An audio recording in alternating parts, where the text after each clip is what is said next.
Good evening and thank you for keeping your channel here on Wezo TV. And if you just joined us online on Facebook or YouTube via our handles at Wezo TV, we are grateful for your continuous patronage. My name is Stan Dogbe and I'm happy to welcome you to your favorite Monday evening conversation, Wezo TV Insights. Tonight, our topic is cyberbullying, why you must stop. There are many definitions of cyberbullying, but let me share this one from UNICEF, which says cyberbullying is bullying with the use of digital technologies. It can take place on social media, messaging platforms, gaming platforms, and mobile phones. It is repeated behavior aimed at scaring, angering, or shaming those who are targeted. In a nutshell, that's cyberbullying. But what are some of the examples of cyberbullying? 1. Spreading lies about or posting embarrassing photos or videos of someone on social media. 2. Sending hurtful, abusive, or threatening messages, images, or videos via messaging platforms. 3. Impersonating someone and sending mean messages to others on their behalf or through fake accounts. Face-to-face bullying and cyberbullying can often happen alongside each other. But cyberbullying leaves a digital footprint, a record that can prove useful and provide evidence to help stop the abuse. The various examples of cyberbullying I just shared are outrightly unnecessary and should not be encouraged, but rather always condemned. Have you been cyberbullied before? Or do you know anyone who has ever been cyberbullied? Or have you observed the cyberbullying of anybody? And what was your reaction when you observed that? What was your examples, your questions, your commentaries, and your insightful contributions to the matter? We'll take some messages now, and when we get back, we will start the conversation.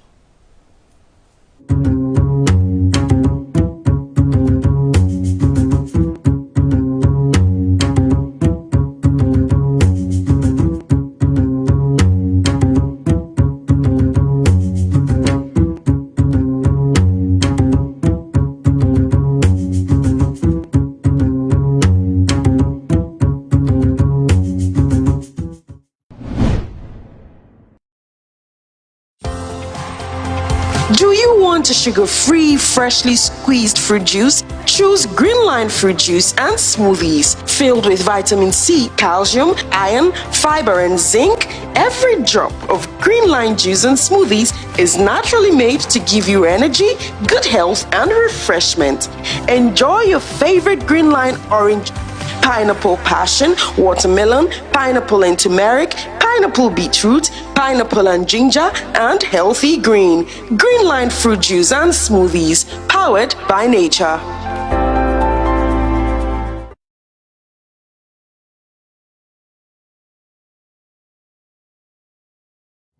Embarrassed. Too embarrassed to speak to a loved one. Too embarrassed to speak to your doctor. Too embarrassed. When in our lifetime, 1 in 4 black men will be diagnosed with prostate cancer. 1 in 12 black men will die from prostate cancer. Let me repeat that. 1 in 4 black men will be diagnosed with prostate cancer. 1 in 12 black men will die from prostate cancer disease. 1 in 12. That could be your dad, even your older brother, uncle, or grandfather. You need to make sure they are not embarrassed to speak to you or their doctor about it. Hey, Dad, have you had your prostate checked out? See? How hard is that? It's easy. Just start the conversation. Prostate cancer is survivable if caught and treated early enough. Don't let embarrassment stop you having this important conversation. You may save someone's life. Not just your own.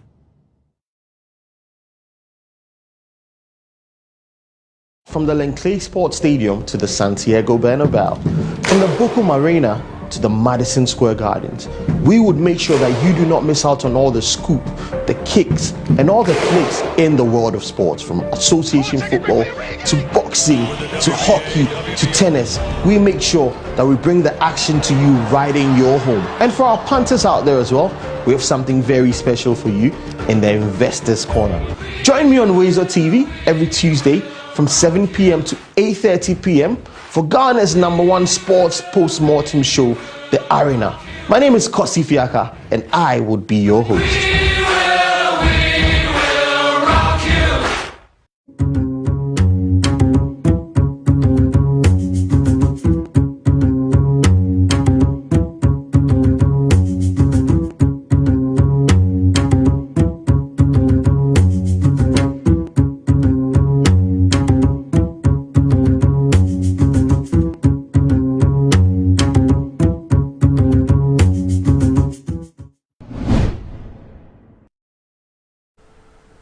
Welcome back from the break. This is Wazer TV Insights. Tonight we are having a conversation on cyberbullying, why you must stop it if you are one of those people who engages in it. Have you ever experienced rude humor, embarrassing posts, threatening comments, insults, etc. on your social media handles? We have all, one way or the other, as internet users, suffered an unwanted share of abuse on the internet.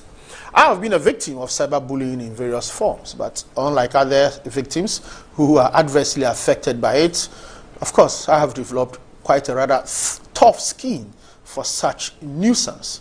And you do it on any of my pages or my walls at your own peril. Social media has come to be some sort of an escape from our daily frustrations. It offers us the opportunity to meet new friends, voice out our concerns, and interact with like-minded people.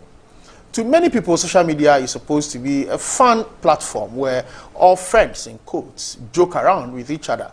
But sometimes it is hard to tell if someone is just having fun or trying to hurt you. In this digital era, cyberbullying has become a never-ending societal issue. And the most popular social media platforms such as Facebook, Twitter, and Instagram are common grounds for online bullying. Tonight, we are saying on Wazer TV Insights that you must stop cyberbullying if it is something you do and think that it is fun. Joining us tonight are Samuel Odoye-Laye. He is an entrepreneur and adjunct lecturer at the School of Technology, GIMPA, here in Accra. He is Chief Executive of Desiderata Information Systems Limited, a company that provides cloud services. Sami consults for a number of local and international companies and is a certified data center engineer and project management practitioner. What does he have to say about cyberbullying? Sami says, quote, to reduce the menace of cyberbullying, we need a change in mindset and build a strong self-esteem. We must teach our youngsters, in particular, to think before they post. We must all understand that the solutions that got us here will not be enough to move this generation to the next level, unquote. Sami, you are welcome to the program. Thank you so much, Mr. Jose. Our second guest is Paddy Wonder, a cyber security expert with extensive experience in academic, technology, banking, and the finance sectors. He currently works as an applications developer, infrastructure consultant, and a course instructor. Paddy has software security skills with proficiency in the engineering and integration of security practices into each phase of the software development life cycle. He has worked previously as an IT examiner and webmaster at our own Bank of Ghana, and now works as an IT and cyber examiner with one of the United States of America's financial sector regulatory agencies. And what does Paddy have to say about cyberbullying? He says, quote, you could be the first line of defense against cyberbullying if you are ever worried about your online safety. Report promptly to the law enforcement agencies. Paddy, you're welcome to the show. Thank you. Thank you very much. And so those are our conversationist for tonight. You're welcome to, as always, share your very exciting views, comments, questions. Send them to us. WhatsApp number 055-269-7939 or email us at wazortv@wazorgroup.com. And once again, my name is Stan Dogbe. So, gentlemen, you are welcome. And as I've broadly put out, cyberbullying has become one of the negative effects of the increasing social media interactions that we have, and we all observe it one way or the other. But I'll leave the practical issues to later and deal with some technical and social impacts of this bullying. And ask first, Paddy, that in the academic terms, what is cyberbullying? I gave out some UNICEF's practical description of it, but what is it? What is cyberbullying? Right. In academia, when you talk about cyberbullying, you're talking two words. Cyber directly relates to the use of computers and related technology. Bullying, as we all know, is trying to inflict harm on someone, whether knowing or unknowingly. So you put the two together, is the use of computer and associated technologies to try and then inflict harm on an individual or a person. And this kind of harm isn't physical. And that's why it's important to understand that when cyberbullying becomes the norm in our society, the effects transcend physical to emotional, affecting the mind, which is even more disturbing than the physical harm. So how different, Sammy, is cyberbullying from in-person bullying? Because practically, for instance, we've been to school, people get to workplaces and security agencies, and we talk about bullying. How different is that from cyberbullying? Well, thank you very much, Stan. There's a lot of difference when it comes to cyberbullying and what we call face-to-face bullying.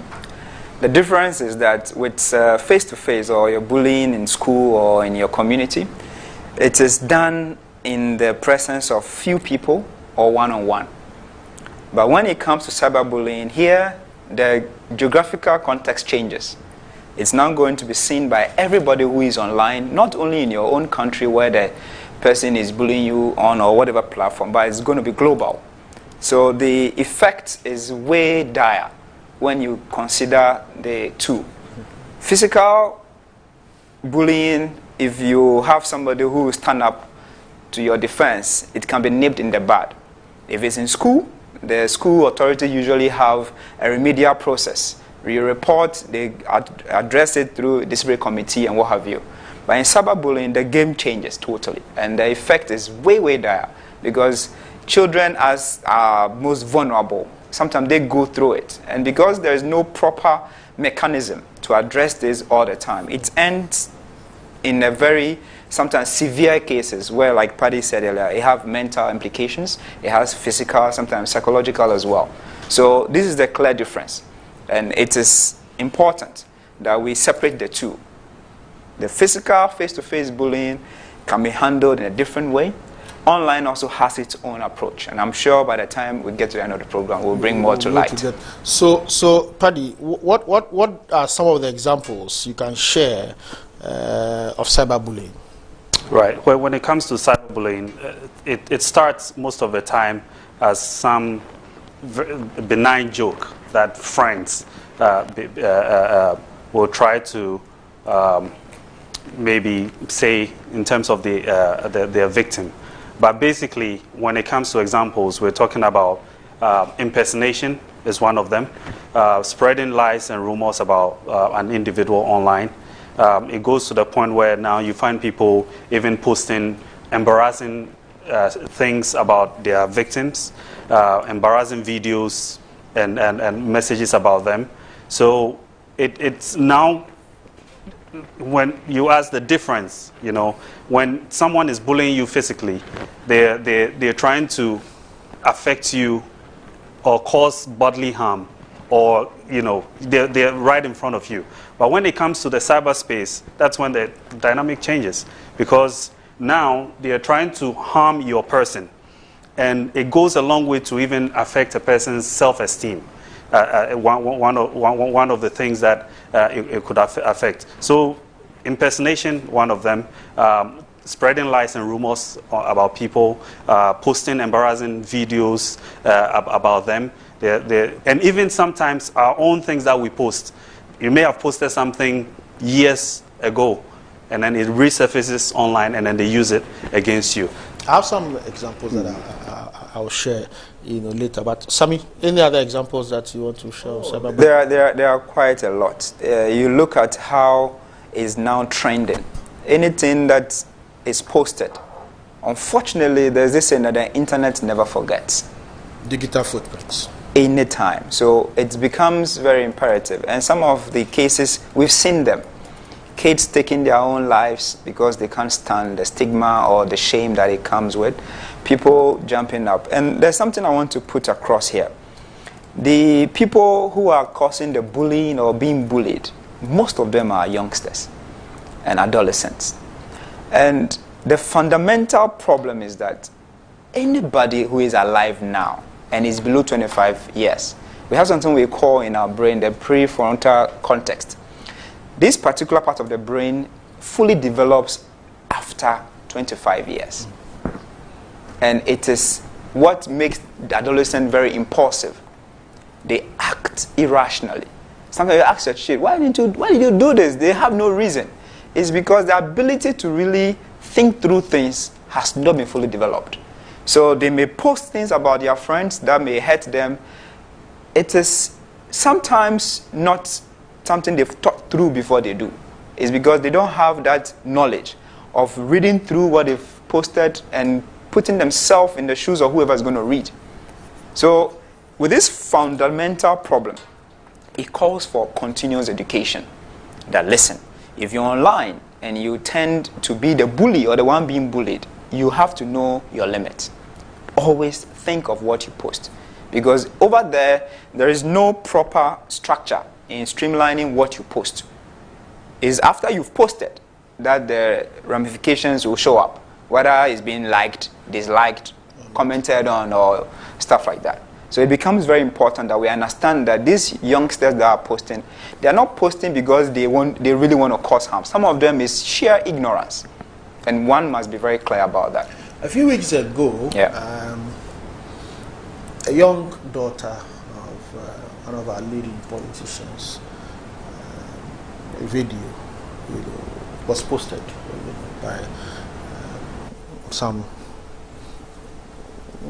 I don't know how to describe the page, but something account that has been created purposely to just push stuff. And a video that she had innocently shared with some friends more than 4 years ago, was posted by this account and making noise and says, oh, she's out there, young girl, dancing and doing whatever. And a couple of bloggers were also pushing out, and some elderly folks were posting it on Facebook. And I went to say to one of them that what you are doing is cyberbullying, and it's actually an offense. So be careful, because I may be tempted to take action against you if you continue doing that. Some saw what it was. Others thought that it's a video and we are pushing it. So what is the problem? She shouldn't. And I said, listen, you are putting out a video that the person has not put out on those platforms. You are the one who is putting. You are cyberbullying the person with all kinds of comments. And like you said, there are all kinds of psychological and emotional trauma that comes with those things. Because if I send you something and for a certain reason you decide, for instance, to go and put it out there, and it is shaming me, you are cyberbullying me because I didn't give you the thing for you to go and put out there. But the education is not there. People think that I have found a video. There are times when people share some videos with me and I tell the person, delete it, I'm not interested in this video. So, oh bro, but see, I said, I'm not interested in it, because what am I supposed to also go and share it about the person or otherwise? So you see, people don't have a clear and proper understanding of all these craze that we have now about social media, and they think that anything at all that they see can just be put out there. Now, from all the issues that you have raised so far, how can we, as part of this conversation, get people to understand that it's easy to spread, but like you were saying earlier, you need to pause and look at what you have and ask yourself, is this something that is worthy of putting out there? Paddy. Yeah, so it's a very good point you've made. A lot of the time we just, out of the blue, sometimes people go out, they're having a good time, and then they just start posting on social media, only to take it off maybe the next day. They're like, oh my God, did I really post this? So always the rule of thumb is that before you post, think about it. Is this something that you would be happy seeing online a year, 2 years, or 4 years later? If the answer is no, then don't post it. Because now we live in a society where everybody wants to present an image or posture in a certain way to be likable. But in the process of doing that, we're also putting ourselves in a position where those same things that we put out there for us to be liked are the same things that eventually could be used to bully us online. So it's important to always ask yourself, is this entirely necessary for me to post? If the answer is no, don't post it. We have to be circumspect. We don't have to post everything online. You know, we have to also know that our lives, we have personal lives. When we talk about privacy, in as much as we give our information to others and we expect them to adhere to the privacy rights that we have, we also owe it to ourselves to ensure that whatever we are giving out, we're thinking about our privacy. If I know that this thing is too personal for me, and if it falls into someone's hands, it exposes me in a way that I don't want to be exposed, I won't post it out there. I mean, an example is where you go for programs or you just go anywhere and people just love to pull out their phones.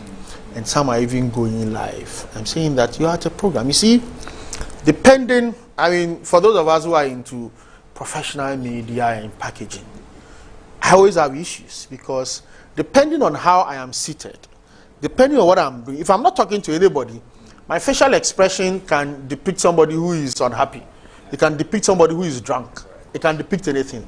And you are there and you are doing Facebook Live and just parrying the phone around and you think that everybody there must appear in whatever it is that you're, but you are putting me out there in a bad way. Then, right as you are doing that, your so-called Facebook Live, somebody cuts the part where maybe my shirt is not well tucked in, or my penis area is not well, whatever, and they begin to push it out there. You are leading them to cyberbullying.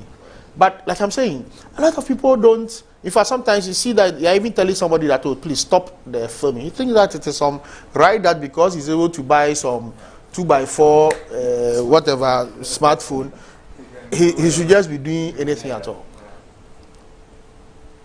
It's a big problem. Sometimes unsolicited shots are done to you. Now, the first point of call is what I said, education. Usually, we don't have a clear-cut programs always say, okay, this is the official photographer, or this is the area for photography. Everybody is able to pick out a phone. Now, the education must go wide and far. That listen, whenever you pick out your phone, you have to be responsible. You don't just take shots. And then again, when it comes to cyberbullying, sometimes the people who are doing it, they are doing it in maybe the context that they want to maybe project a particular image or create a content. Here, we must put on a litmus test. And this litmus test must go to find out whether whatever fun you are creating, is it going to make somebody look bad? Or it will make you look bad? What is the intent you want to put out? And now, there's this saying that goes like, listen, if the joke of the day is not being laughed at collectively, everybody is not laughing together, and they are laughing at you, then it has moved from mere joke to bullying, either in the physical or whether it's being recorded online or it's being posted by someone. So one must ensure that whenever you are creating a content, always ask yourself, this thing I'm going to create for laugh, or this thing that someone has shared with me for laugh, is it going to be something that if I am the person on the other side, will I laugh with a joke, or will it be something that will undermine me or make me look unpresent or make me uncomfortable in my own skin? If you are able to come out with this, you realize that then you shouldn't post it. If you receive same, don't be a promoter of cyberbullying. Maybe you're not the creator of the content, but it lands on your phone like you said. We have to be very clear in our minds what we propagate, what we post, to ensure that we don't create this unending loop of uncomfortableness and bullying people. I'll go into prevention and how we can stay safe on social media and the internet. But to both of you, how do I report cyberbullying? Paddy first. So that's a very good question. In other jurisdictions, there are readily available resources online where you can just go on a website and then report. In Ghana, I know the center, the Cybersecurity Agency, the Cybersecurity Authority (CSA) is an agency that has been set up to look into issues related to the cyberspace. So that would be my first point of call. You go on their website, look for the contact information, and then report it. You're always you're never going to go wrong going to law enforcement, in this case the police service. You can also report if you are a victim of cyberbullying, or you know of someone who is a victim of cyberbullying. Always report it, because it's only when we begin to report and then people begin to face the ramifications of their actions that people are going to begin to think. As Samuel said, it's all about ignorance. A lot of people are ignorant of what the effects are and even what the implications of perpetrating those crimes are. So once you begin to report and then people are being made to face the effects of their actions, then people will begin to learn from that. So that's part of the education part as well. And Sammy, whilst you also respond and give us the practical ways of contacting, for instance, the Cybersecurity Authority, and I know the police service has also created a cyber security office. Why is it important for us to report as well? Now, the beauty about cyberbullying, which is not so beautiful, is that once it occurs online, the unending loop cannot be seen in the nearest future, because like you said earlier, it's going to be reposted. The first point of call, if you are the one being bullied, is to have what I'll call a trust talk with somebody you trust. It could be a parent, it could be a guardian, it could be a school authority or a counselor in your school. Because sometimes when you are being bullied online, it is a soft touch. You will not have a physical mark on your body to show the evidence. So we say that when it is being done online, you have a physical, we can screen print to have a proof that person ABC on this account said this and Y Z to me. That is the first point of call. Always resort to somebody you trust. The second approach is to report to a higher authority like the Cybersecurity Authority. And then I can share with you, the Cybersecurity Authority has a toll-free number or a short code, 292. When you call, they will give you access. And then they also have a very vibrant reporting platform, but it is not limited to only cyberbullying. When you go onto their website, they have a form which you will fill, and then select the purpose for which you are reporting. Now, you and I know that typically in Ghana, in the context of Ghana, the police have so much problems on their hand. Going to add up to it that somebody bullied me in school or somebody said this on me online is something that we haven't seen being materialized. And here, I want to sound a word of caution to the adults. Recently, we've seen adults on social media bullying each other. One person picks a phone, says very unprintable things about the other. 2 hours later, the person who receives also picks a phone and also says something very unprintable about the other, and it goes viral. And we all propagate it in posting and reposting. Here, because the children only do what they see us do as adults, it becomes a norm that, hey, XYZ can pick a phone and throw shade at his fellow friend online. They will meet to fight physically. The other will also pick and give a rebuttal. It goes back and forth, back and forth. And these are all things that we must put a stop to. If you are being bullied, and I've seen some mature people take it up and sue, that is the result. The law court has a laid down procedure in anybody who defames you or say things that are untrue about you, peddling lies about you, you can take the people on. But the challenge here is that this happens to our youngsters. So for them, they are vulnerable. They will not have that zeal to do that. So for me, another solution I'd like to put out is for parents to build very good self-esteem for their children. Now, I can put my example out there for people to learn from. I have a very young daughter who is very crazy about technology. So she has every access. She's able to open and access every phone in the house, except mine, of course. What I started when she was 2 was that I started giving her lofty questions. Like, who is she? So we created a lofty question like, she's Beulah. So who is Beulah? And she will narrate to you, Beulah is beautiful. Beulah is smart. Beulah is a child of God. Now, this subtle way of letting her know who she is, in future, anybody who comes to tell her otherwise, she knows that she has been subconsciously coded to not listen to a third party who tells her you are not beautiful, or using any defect on her body, which people do. That, hey, you are too fat, you are too slim, you are too thin, you are too ugly, to make them lose that self-esteem and in turn doing bullying. So for me, it's important that to avert this, we have to make sure our children who are the vulnerable have good self-esteem. Because understand, I'm sorry to say, it's going to get worse. We are drawing, there's a line between reality and cyber life or online, and the line is blurring by the day. Yeah. Maybe a day we'll come here and talk about what the social media gurus like Facebook, Instagram, Google are doing to create what we call augmented reality or virtual reality.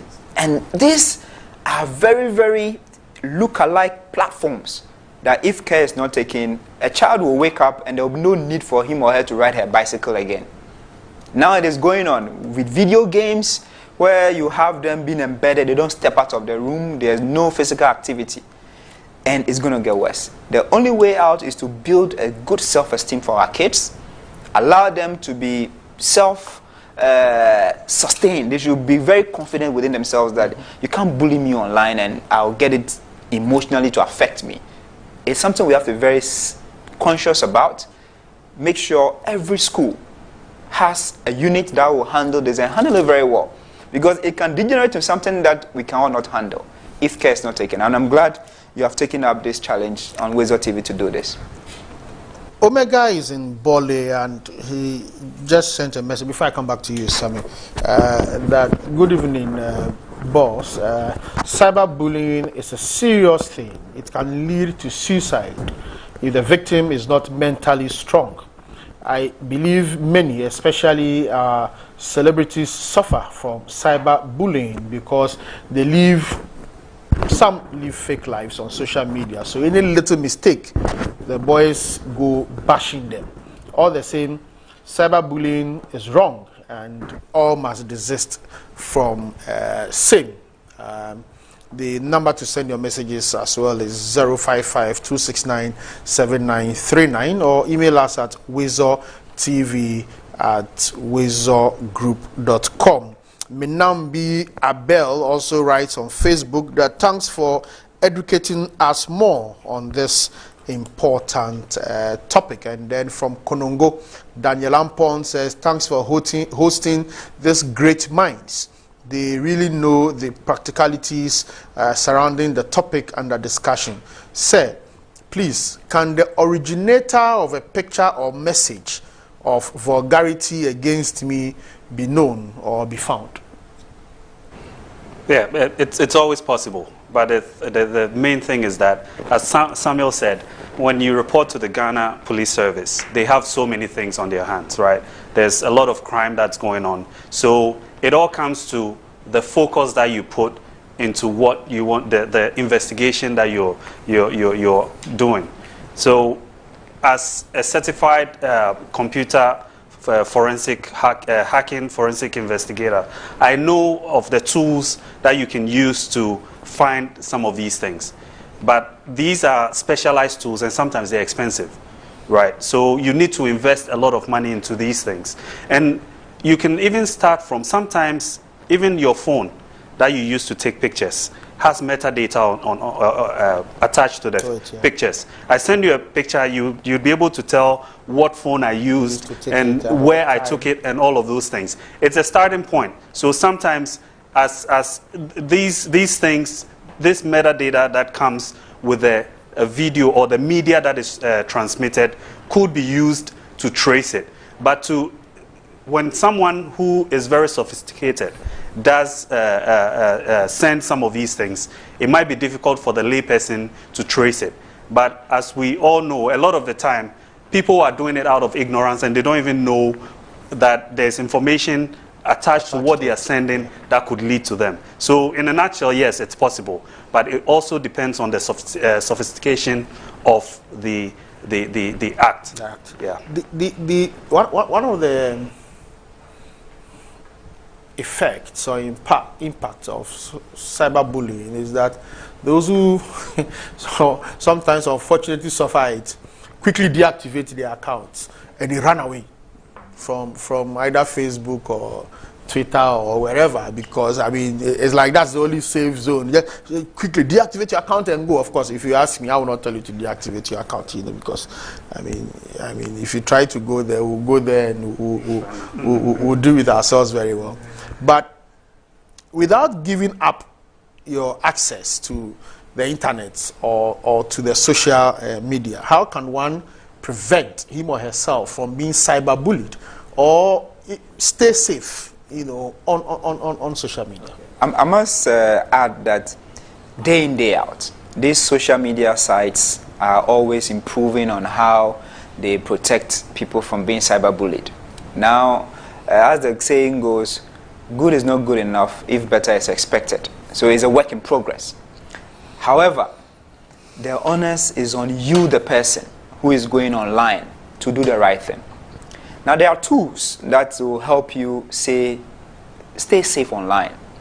I.e., when you create an account, for instance, on TikTok, if you are below 16 years old, automatically your account is created with a private security to the extent that it is no more public, unless you explicitly make it public. That is a generic thing they've put in their application, so that less than 16-year-olds don't get exposed to what they post, that non-followers and followers will like it or duplicate it or repost it. So first point of call is you, the user, what you post. Now, of course, the internet comes with so many benefits. One cannot say that because, I've been cyberbullied, I'll stay off the internet. Why should you be the one losing out when you are the one being bullied? It doesn't add up. But rather, once you take these precautionary measures, you protect yourself. One, make sure your account is well protected. You don't share your password. It's like your Momo PIN. You share it at your own detriment. Anybody who picks up your mobile phone and knows your mobile PIN can transact business on your behalf. Two, whenever you create an account, ensure that you only follow people you know.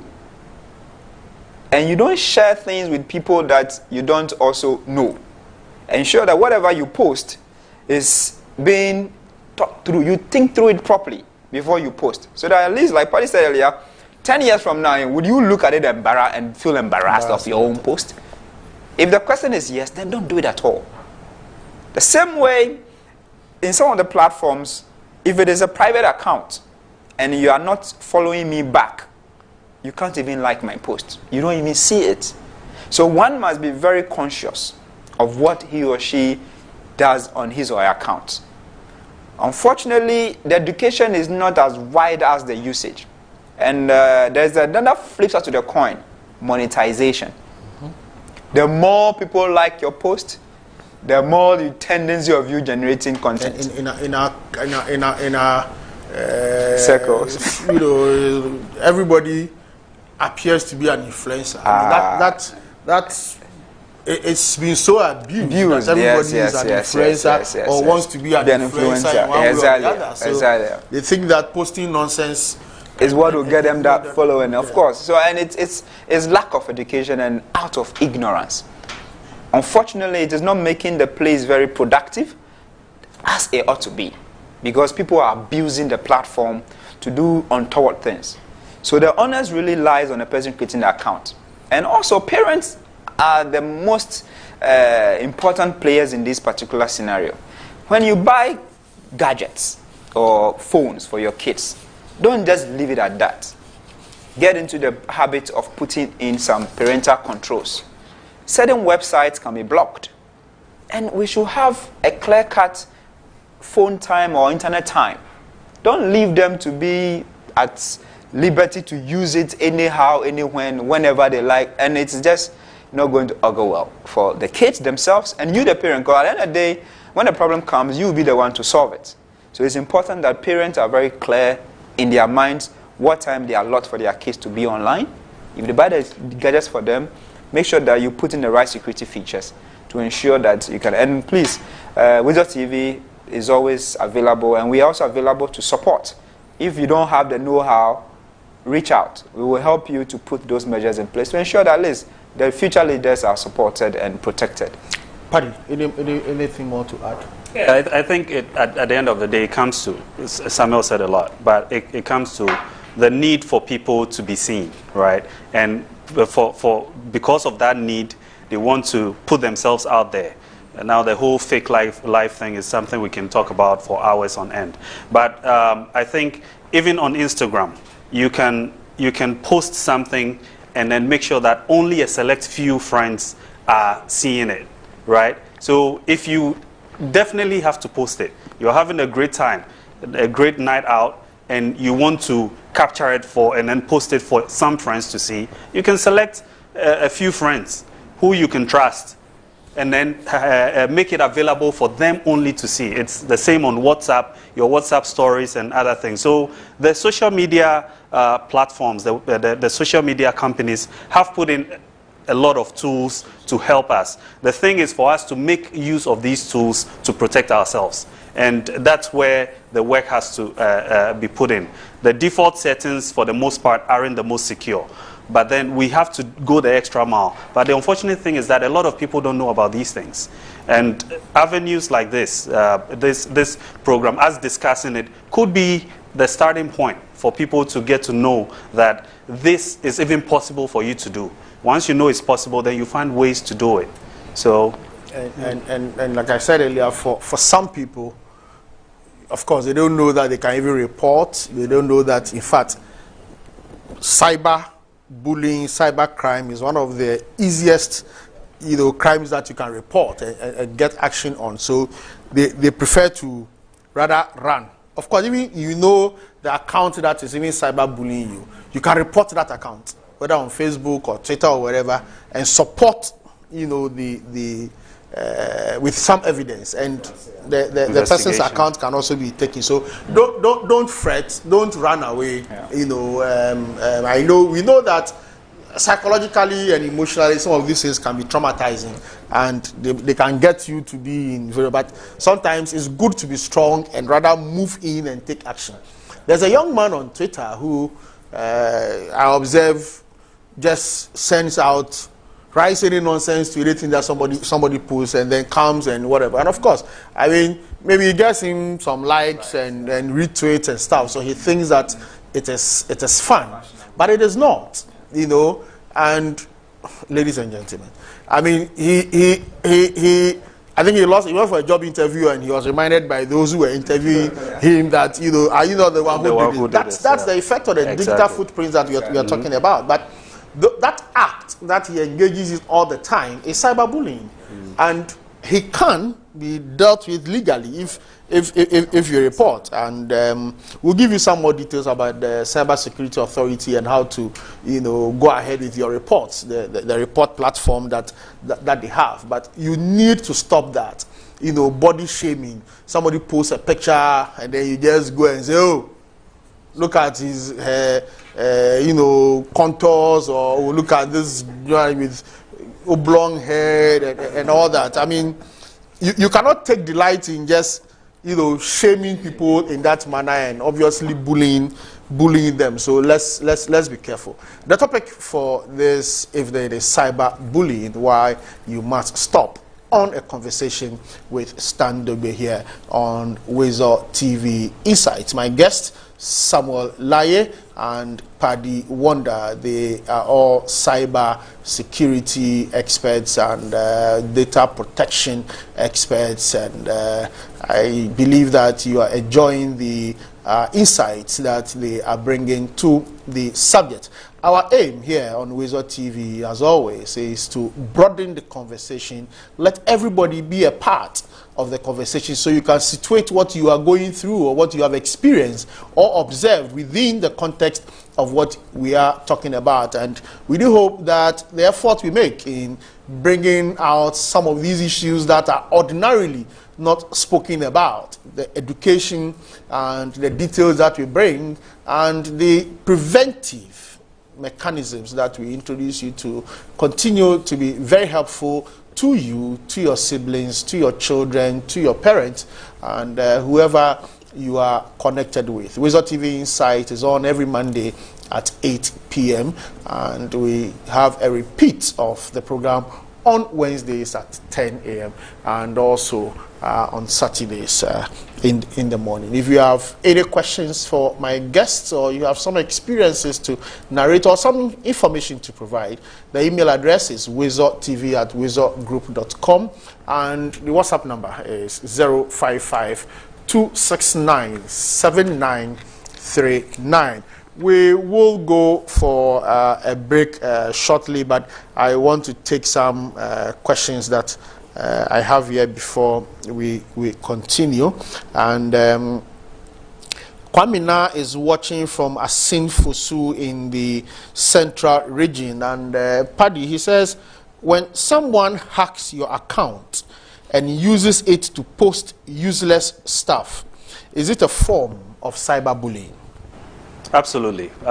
One of the examples of cyberbullying is impersonation, right? So when I hack your account and then post something as if I am you, it's cyberbullying and it's considered a crime. So absolutely, someone hacking into your account and posting something as if they were you is cyberbullying. Chris says cyberbullying must stop because it can kill. Thank you, and I love the show. Can it kill? Oh yes, heavy. Sometimes you realize that people start withdrawing. Victims start withdrawing. You're home with your kid, school day, the child will tell you, I don't feel like going to school. Don't take it for granted that he's being lazy or maybe the homework hasn't been done. There could be something more under that particular decision of a child not to go. Because the day before, he or she was eager to go to school. All of a sudden, he's withdrawing. Or something has happened, they went for a vacation and came back, and his attitude towards school has changed.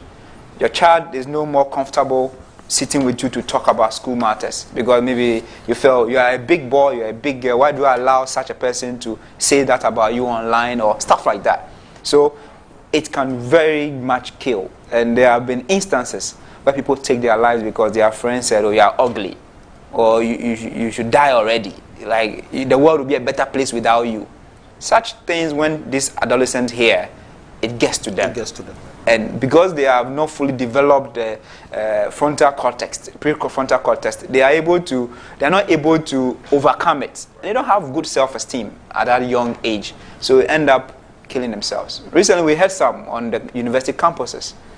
People jumping from roof to fall down. It's not because they have been stabbed, but because they've been bullied online. He's gone to chase some girl, didn't succeed, and his friends start, sending challenge. You slacko. You go, the girl You know, before you realize, sometimes the effect is too late, and sometimes you can't go back to correct those challenges that they went through. Yeah. Master Planner is watching from Pandai, Kabonwule, and says, "Good evening, Stan. I'm really enjoying the show. How do I report cyberbullying, or which institution is right for me to report cyberbullying?" So, Master Planner, we spoke about that a while ago. The Cyber Security Authority is the institution. They have a reporting platform, and the website is www.csa.gov.gh. But the reporting platform has a /report, and if you look on the screen now, we have the details there for you. So you can visit the website csa.gov.gh/report, and you can log in there and make your report. You can also email them at report@csa.gov.gh. You can also call the toll-free line 292 from any number. You can also send an SMS from any number 292. You can also WhatsApp them at 050-160-3111. 050-160-3111. And they also have an app, a mobile app, and if you go into Google Play Store or App Store, you type in and search for CSA Ghana, you would find the app. And this is the reporting, platform that you can report any incidents of cybersecurity that you experience. If you want to just read more about the Cybersecurity Authority, you go to csa.gov.gh and find out a lot more information there about how to report. So I believe that Master Planner, you and all viewers have received that information. So, I mean, the website has quite interesting information there: protection of children online and how to have a safer digital Ghana. And the Cybersecurity Authority was established by Cybersecurity Act 2020, which is Act 1038, to regulate cybersecurity activities in Ghana and promote the development of cybersecurity in the country. We also have a message here from Sami Inho. It says, "Good evening, Stan. In order to overcome this practice, it is high time we educate especially young children on the use of social media. It's not every information you share. We must first check the source of what you want to share and cross-check before sharing." And Sami is re-emphasizing the point that Paddy and Samuel have made on this matter. And we also have Abraham is watching from Abuakwa Agogo in Kumasi. "Thanks for hosting this educative program. Thanks, Wizard TV." And Kwame, now we've dealt with Kwame's question already. Chris' question has also been dealt with. And then Clement is watching from the capital of the Ahafo region, Goso. And Clement says, "I work with Genesis Radio as a digital manager. I must say I am very impressed with your show. It's my first time watching, and thank you for the education. I think cyberbullying must be taught in schools to help our future kids to get enough know-how on cyberbullying." The children appear to be already inundated with a lot of subjects. I mean, is this something that should be introduced as a subject or as part of social studies or something? What, Paddy? So I do believe that they do study about computers, and as part of studying anything related to computers, you should be able to incorporate some of these topics, as it's very essential in our current day and age with the proliferation of digital channels of communication and keeping in touch with people. So definitely teachers who are teaching kids about computers and other things should be able to incorporate some of these topics into what they do. Because at the end of the day, the education that we give to the children must be relevant to our day and age. There's no point teaching them about things that are not relevant for their lives. And I find it, personally, I find it that it's always effective when you teach people and they are able to use the knowledge that you give them practically. They become interested in it, and they go even the extra mile to research and then learn more on their own. So, Sammy, how can this be taught to derive the benefits that we would expect from such education? Okay, so here is a two-way approach. You can look at it from the Ghana Education Service context, because unfortunately no school can teach something that is not being authorized by them. So they must make a frantic effort that whatever syllabus has been approved, this must be in there. Now, like Paddy said, the best way to approach is the computer teachers themselves. Now, I can bring this home because there's a particular term we have online we call netiquette. It's just like etiquette, but in the context of the internet. It's a whole way of life, of how you can live online and play safe and be courteous, and how you live offline. Now, I believe strongly that with schools, and I happen to consult for Soul Clinic International School, there have been instances where I've been invited to just not talk to the students, but also talk to the teachers and the parents. There have been instances where I go to educate the parents and the teachers as to how they can help bring these issues to bear and help solve them. So people, one must ensure that whenever there's an issue, you don't push it under the rag. Make good examples out of it. And make the person who is being bullied feel comfortable. In the same way, the person who is doing the bullying must also be educated. That listen, your inactions and actions may cause XYZ some pain and harm. So desist from it. If you do that, these are the laid down procedures. Either you'll be punished, maybe there will be a suspension, or some practical laid down procedure. Listen, if you don't want to go through these processes, don't do cyberbullying. Don't engage in cyberbullying. And it must be from both the policy aspect and also the education aspect in the classroom. And this is something that I think we can all champion collectively. And it's not only in, unfortunately, when it comes to cyberbullying, it's not limited to Ghana. It's a global. I'll be bringing some. Yeah, it's a global thing. So Africa, everybody must ensure that you be a part of the solution, not a part of the problem. Let me take some messages from Facebook now. Clenam Dogbe says, great. Most of us are ignorant. We think we are just teasing, and that's also very true. Sam Boatin says, I like the subject you are discussing, but I didn't expect you to mention or cite any person as an example or as a perpetrator of cyberbullying. Be professional.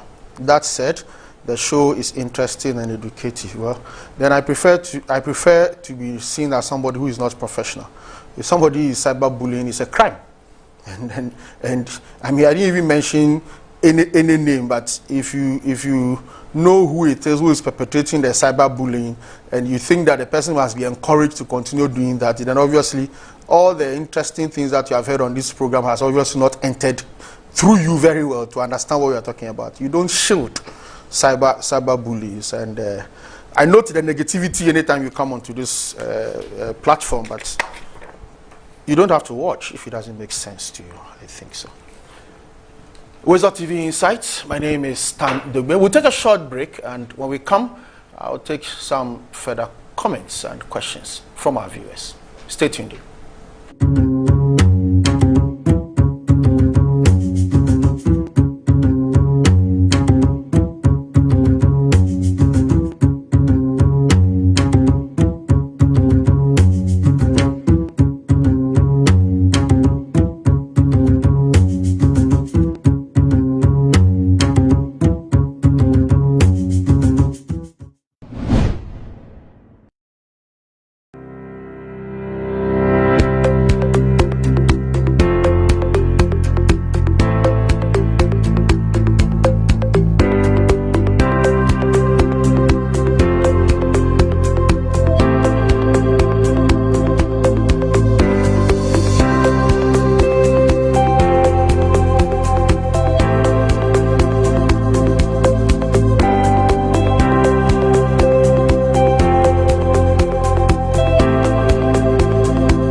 Theme music.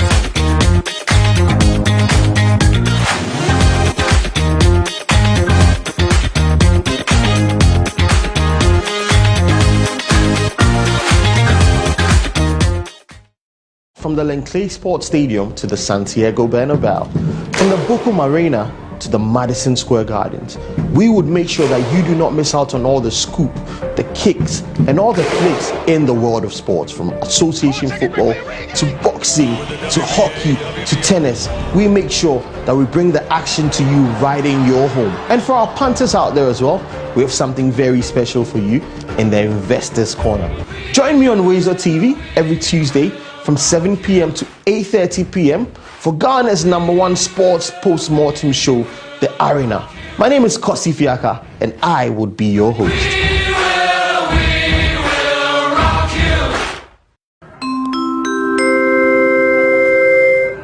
Your flight is ready to leave. Sit back and relax and enjoy the flight.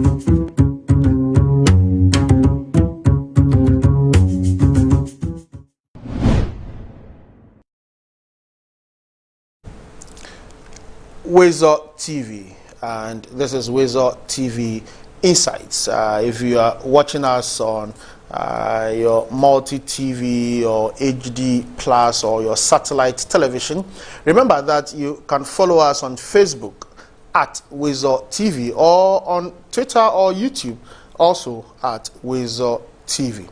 Our website is wazer.tv.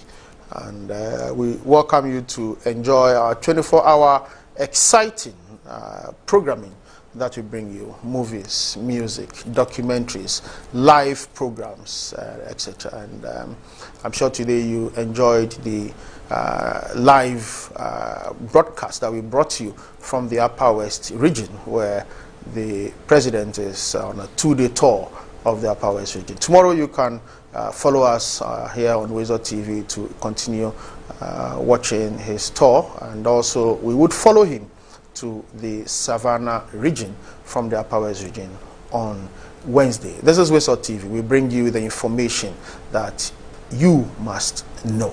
And tonight we are discussing cyberbullying here on Wazer TV Insights. My name is Stan Dogbe, and today is August 22nd, and it's the birthday of my very good friend, my pal, and I described earlier on Facebook today as my business connector, and she's deputized for me on this show before, and she deputizes for me as well with a lot of my projects out there, and she is a client of the event PR, and we are happy that we have been part of her transformation and her grooming and her branding over the years. So Bobia Dako Poko, happy 45th birthday to you.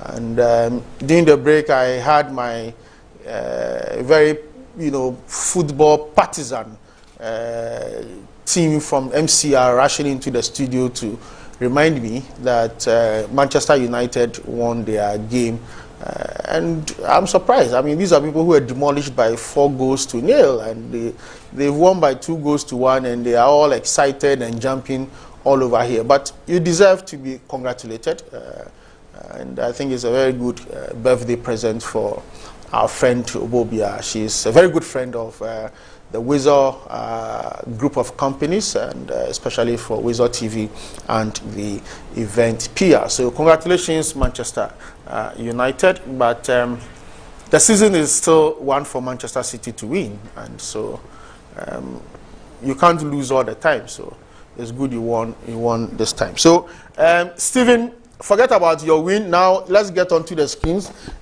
Put the information and statistics out there so that we can educate our people more. So the most common types of online harassment, according to information from the United States, from a survey of United States students, and we believe that for these online things, as Sami had said earlier, they are not limited to Ghana. So it can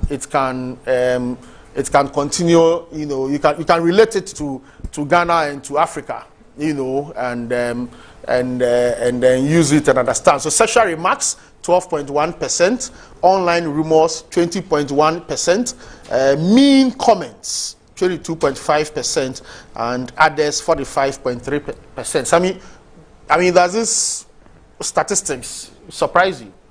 Not at all, not at all, because coming from the U.S., you look at the sexual remarks and the other things that are mentioned there. It's not surprising at all. I'm curious to know what the others are. But if I could take a very good guess in terms of what the others are, but definitely not surprising with everybody and their grandmother having access to computers and mobile phones and the internet.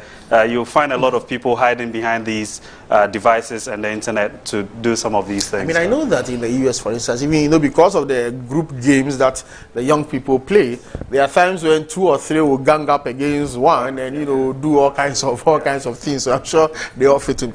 Now, we also have statistics on the forms of online harassment. So, and there are different forms, and 35% had sent screenshots of someone's status or photo to laugh at them in a group chat. 25% had trolled somebody in an online game, just what I was talking about a while ago. 17% liked or shared something online that openly mocks another person. And then you have 16% had done something to subtly annoy somebody they didn't like online. So, I mean, these are not surprising. These are things that even within our Ghanaian context, you know, happen all the time. And these are the things that we are talking about. So maybe we're using cyberbullying, but online harassment is exactly what we are talking about. And the reasons for cyber bullying, according to the statistics, shows that teens who report being bullied say it was because of their appearance, and that's 61%. And academic achievement is 25%, and race, you know, is 17%, and sexuality 15%, financial status 15%, religion 11%, and others is back there again, and that one is 20%. But I mean, you are not surprised that appearance is 61%. In today's day and age, where I came to Ghana and I heard this new thing, packaging. Yes. When I came, packaging has become a big thing. So everybody wants to look like they're someone, even if they don't look that way. And it's not surprising to see appearances there, because even in the US, it's the same thing. You find people posing and taking all of these fancy pictures and posting them online. But then you meet them in person, they're not like that. You know, the whole filters and all those things that people use. So if you, among friends, and you're not using it as a teenager, and you present your authentic self, then they begin to mock you and then you should be here when I do a discussion on the fake lives. As they say. I'm sure that none of my good friends will not talk to you again after that. Because I mean, look, let's admit it. There is a lot of fake lives on social media. I mean, some posts, they are here, they are there. This is a picture from some 5 years ago when they had some, opportunity to, travel somewhere. And, it's all there. Right. As for packaging, we'll go with it. Now, one of the interesting, not interesting, some of the sad details from the statistics is about cyberbullying is targeting mostly teenage girls, and according to statistics, 15% of the girls are aged between 12 and 17, and they suffer, this abuse. And I want to look at another statistics here that says that cyberbullying in social media, and it says that, just looking at the share of social media platforms where cyberbullying occurs the most, and the highest is Instagram, 42%, and Facebook is 37%, Snapchat is 31%, WhatsApp is 12%, YouTube 10%, and Twitter 9%. Of course, these are from the United States. And in Ghana, because our largest social media platform is Facebook and then WhatsApp before Instagram, so maybe the detailing would be in that sense, but it just tells you, what. And then if I can, let me just look at one more, and then we can take questions from our viewers. It is about the most interesting cyberbullying facts. Most interesting cyberbullying facts. If you can have that. So the most common type of online bullying is mean comments, 22.5%, and people are so mean.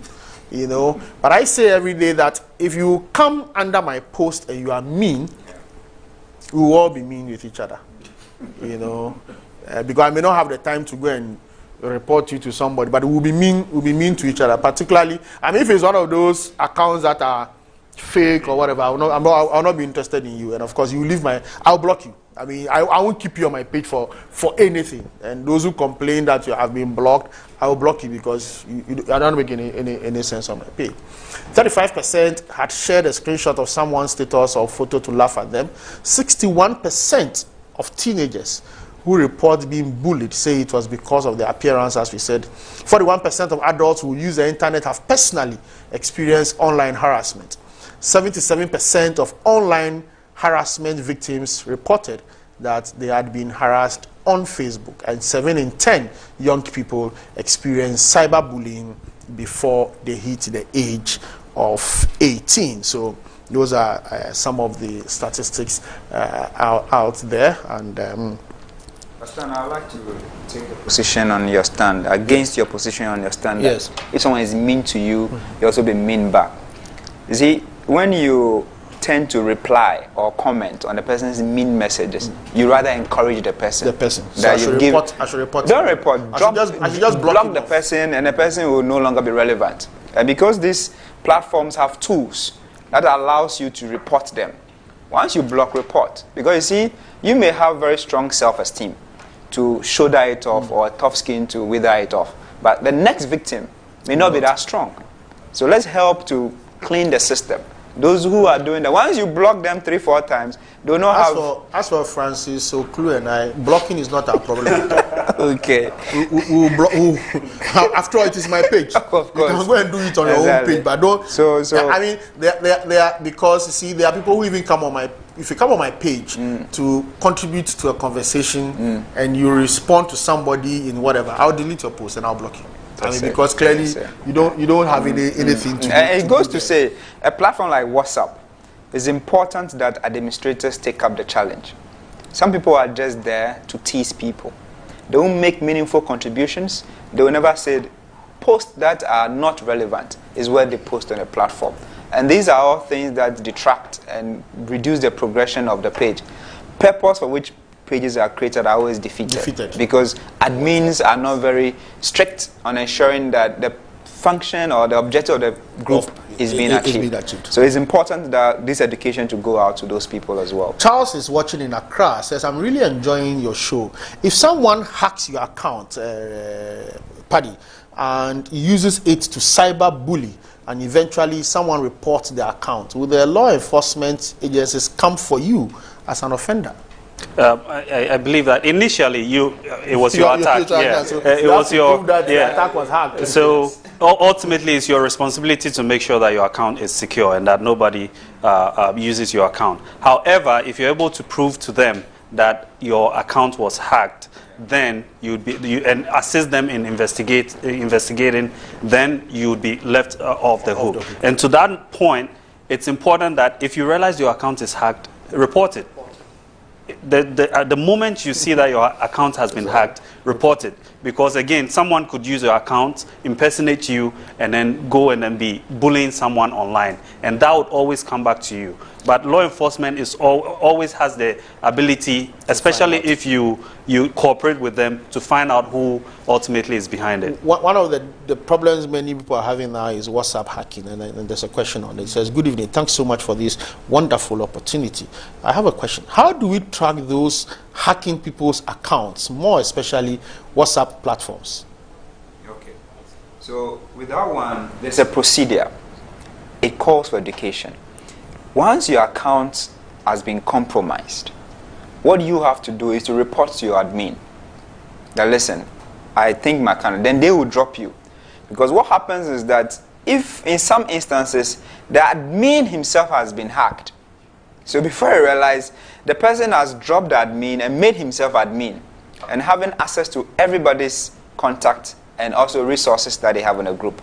Hence, it becomes very difficult for you to even continue the group. In some instances, the whole group must be deleted because the admin has been de-admined and the hacker has now taken full control of the platform. So it's important that once you have that, you quickly notify every member, either through another platform or call them and tell them, listen, my account has been compromised, this and that. And sometimes we have to be vigilant. If you see a suspicious code asking you to reply, please call and confirm that, hey, are you who you say you are? Is it my friend I'm talking to? Because there have been instances where people... Sometimes I get surprised when somebody sends you a code, you respond, you send all kinds of... You don't even know the person. The person is not even in your contact. It's not in your contact. Well, Tio Sin says, good evening. I'm really enjoying the program. I often receive messages from unknown numbers asking you to come for loans. How do we deal with it, please? So, I mean, those are the SMS and those microfinance. And those things are what we call unsolicited text. MTN, for instance, I know has a platform where you can report such instances to. So they will block the person. But you yourself, you can block the person's account. And it's very easy. Go onto the contact and block that number. Once you block it, of course, sometimes they find other ways and means of getting back at you. But I'm sure with the SIM registration going on, if we sanitize the system, once somebody approaches you, you can track and know who is doing what and who is behind a particular code. You know, most of those bulk messages use bulk message companies and stuff like that, and they buy data from various people or you know still data from different people. So the contacts, they take the contacts from a bank or any of these event organizers and just keep adding. And the selling proposition is that we can deliver to you bulk messages to a certain number of people. So, and then you suffer it all. Yes. You know, Dominic is in Mankasim. He says, I'm very interested in cybersecurity, and I wish the program would be discussed much longer than this duration. Dominic, well, we'll find time to do it again, and then. You know, sometimes there's viewer fatigue as well, so 90 minutes is fine.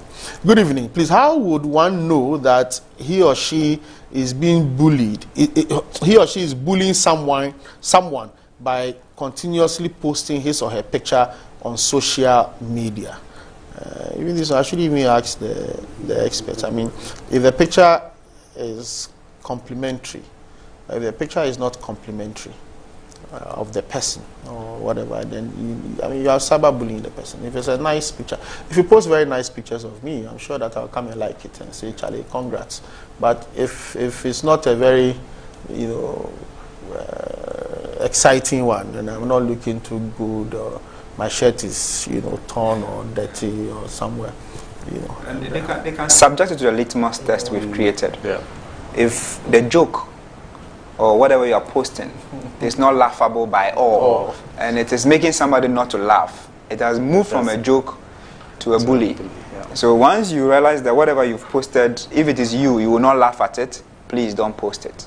Banahini is in Nungwa. This cyberbullying thing is from some of the bloggers here in Ghana. They share some videos or even a storyline which makes it look normal to the kids, because if blogger A or B is bullying someone, or even a sitting president for that matter, and no actions are being taken against him or her, the kids and even adults see it to be normal.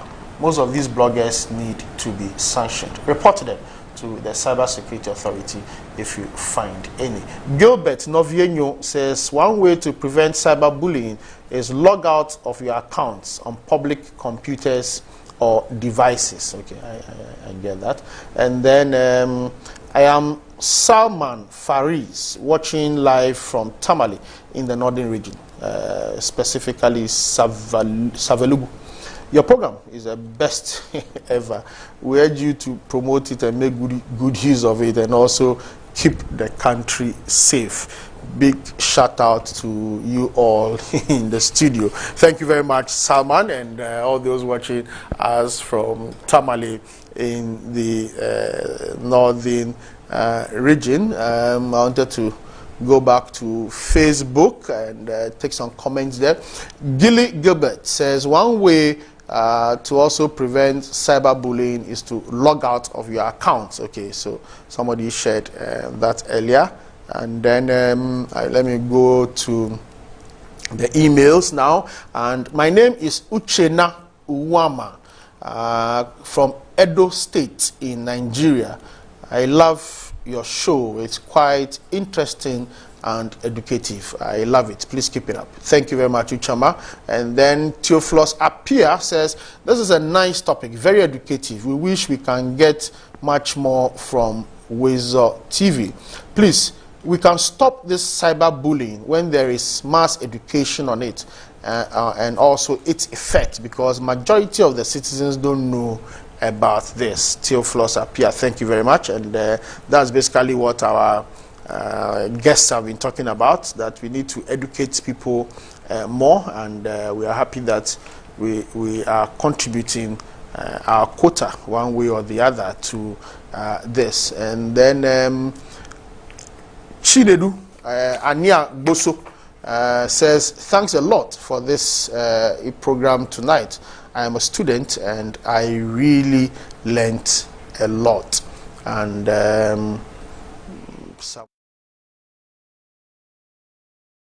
in the program, we have a few more minutes to go, so I'll take a few more of my set questions from my producers, so we can understand. So I mean, this one says, let me take a Paddy and then I'll come to Sami on that. It says technology companies don't seem to care much about online bullying and harassment. Can they be held responsible? And also, what responsibilities do social media networks have towards cyberbullying? So this is all jurisdictional, right? I know in the U.S. they're held responsible for their actions. You cannot joke. You cannot joke in the U.S. It's up to governments to ensure that these companies are operating in a way that also protects the people. So I can speak to what's happening in the U.S. and even by extension it goes to other parts of the world. Now you look at the big social media platforms, and they have measures in place. That when the whole fake news came, Facebook took proactive measures to make sure that if they are now verifying information before they post it there, they give you tools to report, they give you tools to flag information that is not right, and all of those things. So social media companies, it's not like they are not doing anything, but the pace, the rate at which the whole media environment is moving very fast. It's very fast. So sometimes they're playing catch up, but for the most part they've availed to users tools to be able to catch some of these things and then report them. And somebody wants to know if there are any online anti-bullying tools that are available for use. Oh yeah, there are quite a lot. Some are for reporting. You report the case, then they take it up. I know the UNICEF website is one good place to look at, because that one is more global. But most of the time, the sufferer, must look within the local context. Always look within. In Ghana, we can talk of the Cybersecurity Authority. In other jurisdictions, I know they are supposed to have. So one must ensure that, first of all, the responsibility lies on you, the individual, before it goes to a third party. And also, it's very important that at all times, we might be mindful of what we post. Always think of what you post before you do that. And there, you will ensure that you are safe, others are also equally safe. And before we go, Paddy, how do I prevent my personal information from being used to manipulate or humiliate me on social media? Simple. Before you put your personal information online, think about it. If you don't want someone to have access to your phone number, don't put it on online. So it all comes to the information you're putting out there. If you don't want someone to know your date of birth, don't put it out there. These social media platforms will request some of this information. But in as much as they request it, they also give you the opportunity to set it as to whether it's public or not public. Also, another key thing is to create and keep strong passwords. A lot of people out there, they just will use their boyfriend's name, their mom's name, and then add some numbers. Those are all easily guessable. Take time to create passwords and even go beyond passwords and then create passphrases. So in Ghana, we speak, how many languages are there in Ghana? A whole lot. If you speak Twi, create a passphrase in Twi and then see if someone will be able to hack you or guess that passphrase to hack into your account. So these are some of the things. Also, back up your accounts. WhatsApp has a way for you to back it up on a weekly basis every night. The reason you ought to back up is that when you've backed up and then someone hacks into it, you're able to just wipe it all afresh and then restore from a known good point. And then you carry on. You don't lose your messages. And then you kick them out of your account, take over your account, change your password, and go on your merry way. And it's all about education. I tell people every day, why do you want your partner to know your password? I mean, look, it's not about whether you are doing something or not doing something. Even husbands and wives have issues and they divorce. How much more boyfriend and girlfriend?